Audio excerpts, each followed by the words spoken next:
চলার পথে চলতে চলতে চলতে গিয়ে বলতে বলতে বলতে গিয়ে ভুলতে ভুলতে পাল্টে যায় জীবনের চাল, তবুও চলতে থাকে আমাদের পথ চলার পেঁচাল। আর এই পেঁচাল দিয়ে আমরা করবো আজকে অনেককেই নাজেহাল। আমরা একজনকে পেয়ে গেছি নাজেহাল করার জন্য, চলুন দেখা যাক। ভাই, আপনাকে যদি সার্জারি করতে বলা হয় তাহলে আপনি কার চেহারা নেবেন? মেসি। উনি মেসির অনেক বড় ভক্ত, তাই উনি মেসির চেহারা নেবে। আপনাকে সার্জারি করতে বলা হলে কার চেহারা নেবেন? CR7 ভাই, রোনালদো ইজ দ্য ওরা। আপনি আপনি কার চেহারা নেবেন?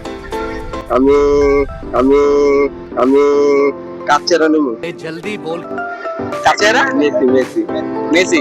ওরা মেসির অনেক বড় ভক্ত, তাই উনি মেসির অনেক ফ্যান, তাই ওনারা মেসির চেহারা নিতে চায়। তাহলে জানি না মেসির কি অবস্থা হবে। তাহলে প্লাস্টিক সার্জারি করতে বলা হয় আপনাকে, তাহলে আপনি কার চেহারা নিতে পছন্দ করবেন?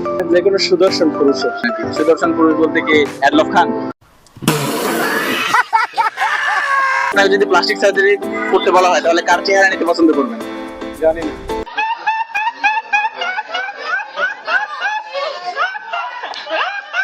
আপনি কার চেহারা নিতে পছন্দ? নিজের চেহারাই আমার কাছে ভালো লাগে ভাই। और मुखे আমি মুইতা দিমু, और মুখে আমি মুইতা দিমু। যে আপনাকে প্লাস্টিক সার্জারি যদি কথা বলা হয় তাহলে আপনি কার চেহারা নিতে পছন্দ করবেন? এই তো শাহরুখ খান। শাহরুখ খান।